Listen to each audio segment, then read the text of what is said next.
beautiful people. I am 30 weeks pregnant today. 30 weeks pregnant with twins. Watch out. It looks like I'm just gonna smack you in the face with this thing when I turn around.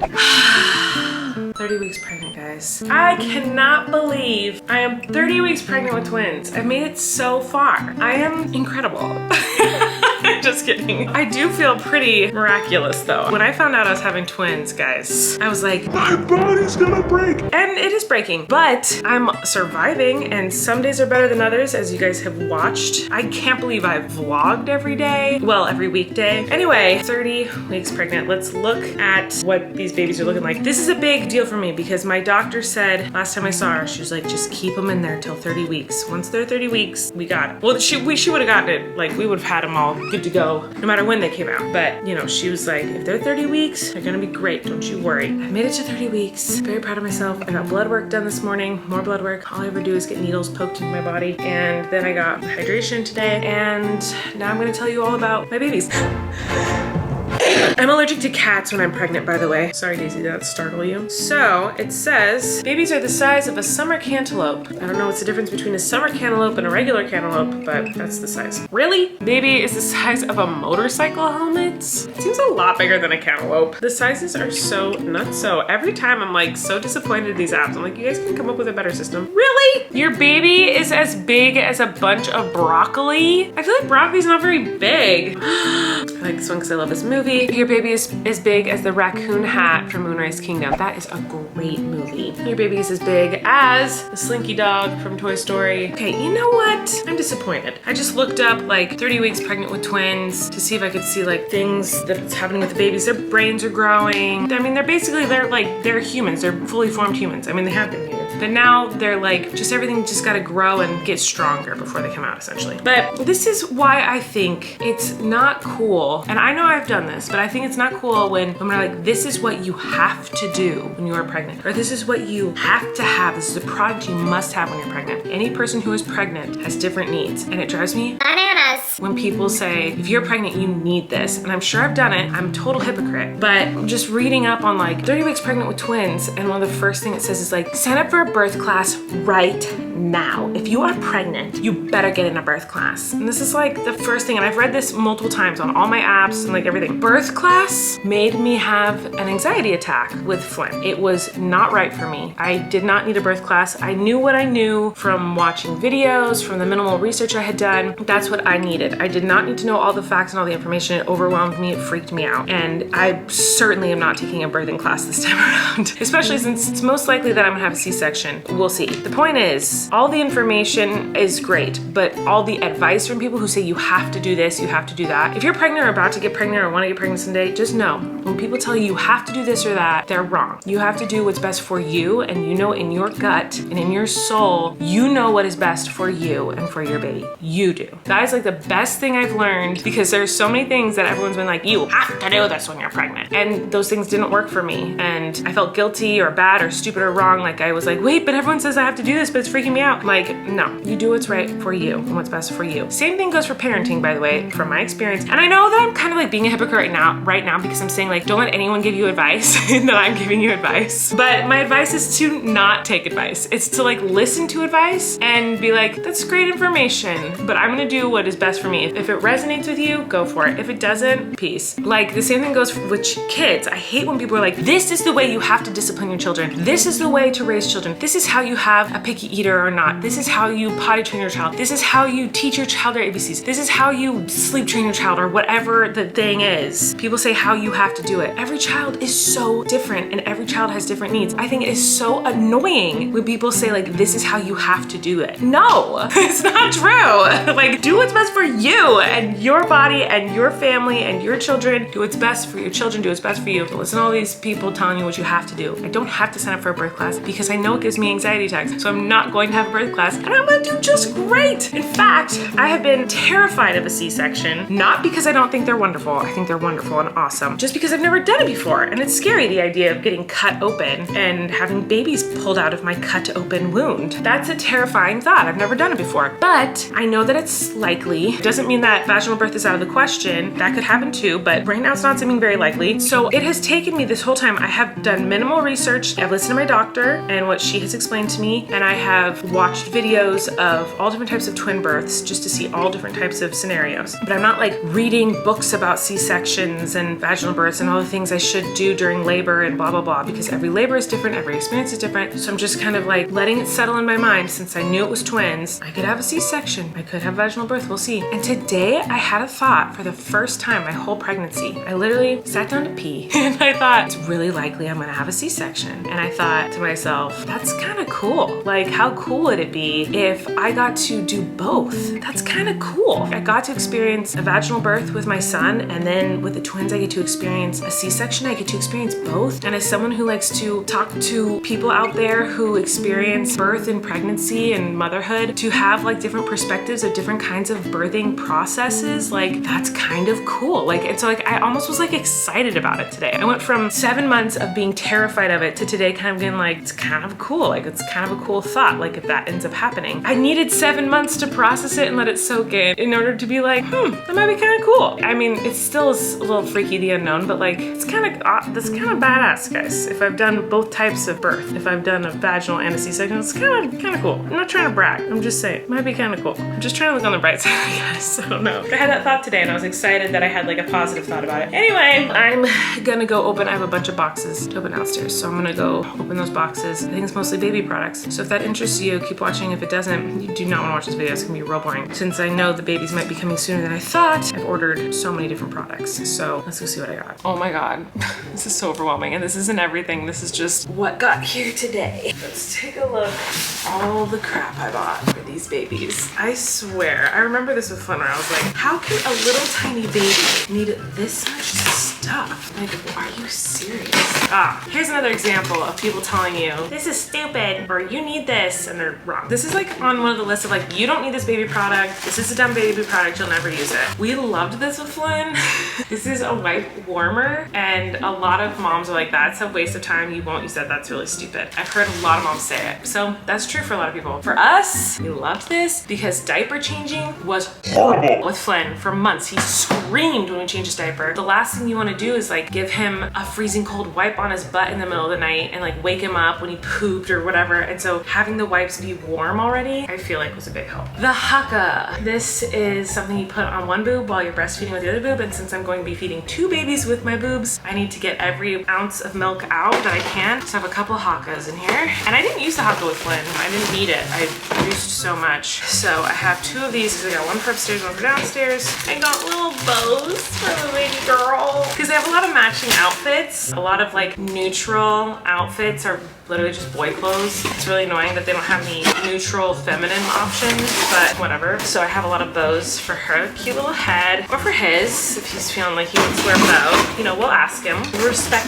their wishes. A nursing pillowcase, so I'm guessing this is for the Boppy thing, so I have to wash it, but this is for the Boppy. Infant Milocon, this stuff saved our lives a lot with Flynn. I don't know if it'll work with these babies, but we loved it with Flynn. Butt paste. I got this for Flynn, so he can have a nightlight in his room. Breast milk storage bag. Another Boppy color. Look how cute. It's little like vintage looking rainbows. Get out of here. That's so cute. Nursing pads. Stay dry nursing pads. So basically these you just put in your shirt, your bra, so that like when you leak, it doesn't get all over your clothes. I leak a lot because I make a lot of milk. I use these like crazy. I go through boxes and boxes and boxes of those, but not necessary for all moms. Like all this stuff, not necessary for anyone. You just have to figure out what works for you. And so with Flynn, we just like figured it out as we went. We didn't even really buy anything until after he was born, and we just figured it out. And since I already know the things I liked with Flynn, those are the things I'm kind of re-getting. Because I didn't save anything because I thought I'd never be pregnant again. Oh, that one's heavy. It says heavy on the box. I think I know what this is. This is not a baby product. This is something I've been waiting for. Oh, cute. Okay, I'm gonna have to stand up. Oh my God. Oof. Okay. Oh. This is those drinks that I tried at Joey's house that I really liked. I ordered a bunch of them. Okay, moving on.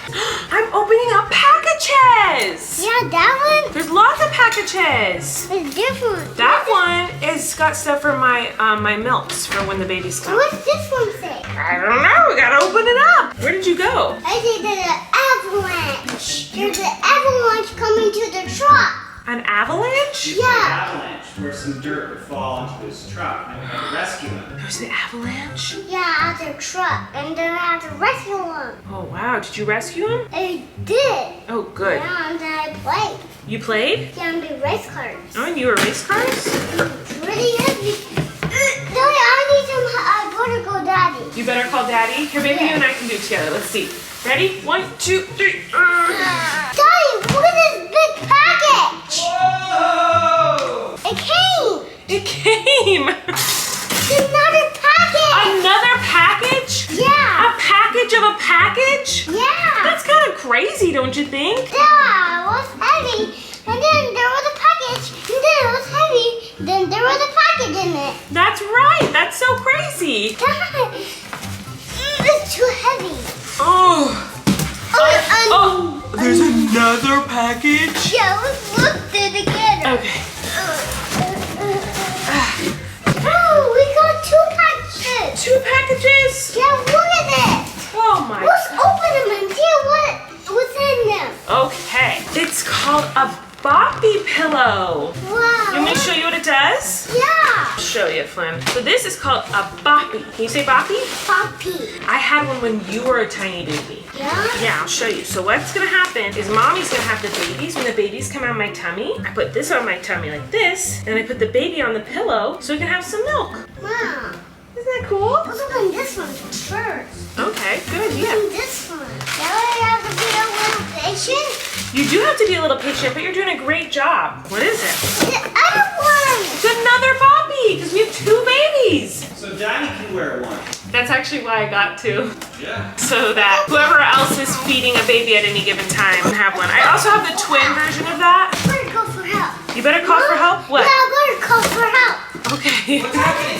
Dad, this package is too heavy. I'm on the way. Okay, let's do Ready? Help me. Teamwork. Whoa. Fingies up. Yep. Wow. Junior. Oh, that's for you and Daddy to share. Look. Oh my gosh! A Jeep. I was getting so much stuff for the babies, I wanted to get something for Flynn, so I got him a little toy Jeep.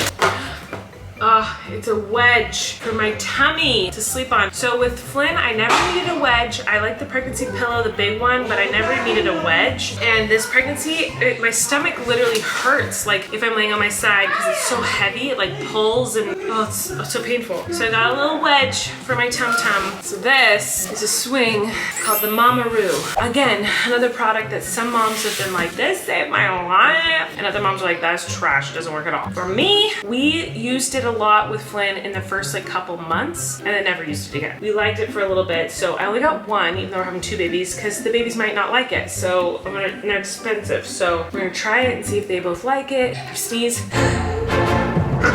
Oh! I just peed so much. Why? Because I sneezed. Like a lot. Why? She just peed her pants. I did. I pee-peed, Flynn. Yeah? Yeah, I pee-peed. Yeah, and then it was going out. Yeah, it came out. Came out? I want to see. What? What? Look at it. It's a little swing for the babies. I think I need to go change my pants, my shorts, my underwear, wipe up the floor, and cry. Shout out to all the people who pee when they sneeze when they're pregnant. What's up? Okay guys, it's tortilla talk time. Obviously I didn't film very much today, but I don't have an excuse. I didn't start filming till late in the day. And you know, I do have an excuse. I'm pregnant, you know what I mean? I do have a story for you guys that I need to say in a vlog so that I remember it forever, because so many things happen with Flynn during the day that are so cute, and then I forget that they happened, and then I'm so grateful that I have them on camera. Like yesterday when he was looking at sprinkles and he was like, there's so many. And then we were like, how many are there? He said 4.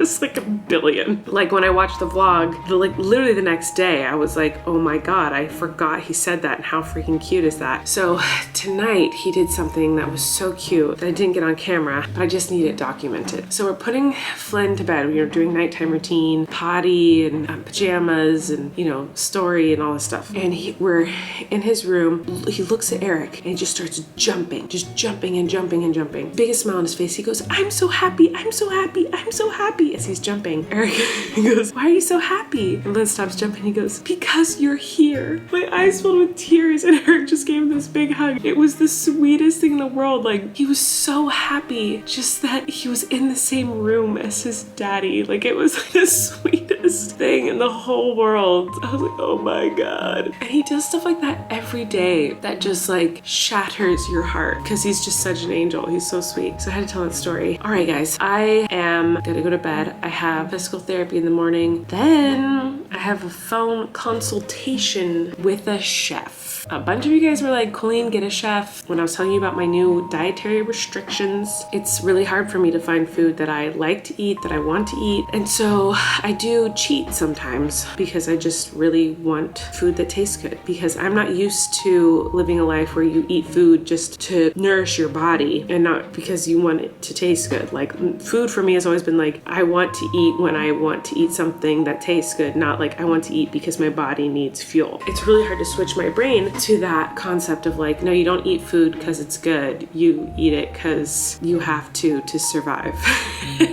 Which is a spoiled way to live. It's been a hard adjustment for me. And so a lot of you are like, try getting a private chef. And I was like, that sounds so bougie and so not me. But I looked into it, and there are versions of it that are affordable where you can find someone who's like a chef, but more someone who helps you like meal prep for the week. And so I'm supposed to talk with that person tomorrow. We'll see how that goes. Maybe we'll vibe, maybe we won't. But that is a step in a direction just for the remainder of this pregnancy. I feel physically and congestionally the same way I did at the end of my pregnancy with Flynn. I feel suffocated in my own face. I don't feel like I'm in my body. I'm physically miserable. It's hard to walk around. So it's weird feeling like, oh my God, this is how I felt like that last week of pregnancy with Flynn. I'm officially bigger than I was with Flynn. I've gained about the same amount of weight, but my stomach is bigger than it was with Flynn. And so I think my body's just like, whoa, we've done this before, but we haven't done this before. Now you're going past what we've done before. So my body's kind of giving up. I don't know if that means babies are coming soon or if I have like a month and a half of misery to live. We'll find out together. But anyway, I love you guys, and hopefully I'll see you tomorrow if I'm feeling up to it. Hope you all having a wonderful day. And that's all. Goodbye. You can relax. Colleen and Eric have a podcast. The world is scary and we're locked in our home, but now we have big microphones, so you can relax. That's the name of our podcast.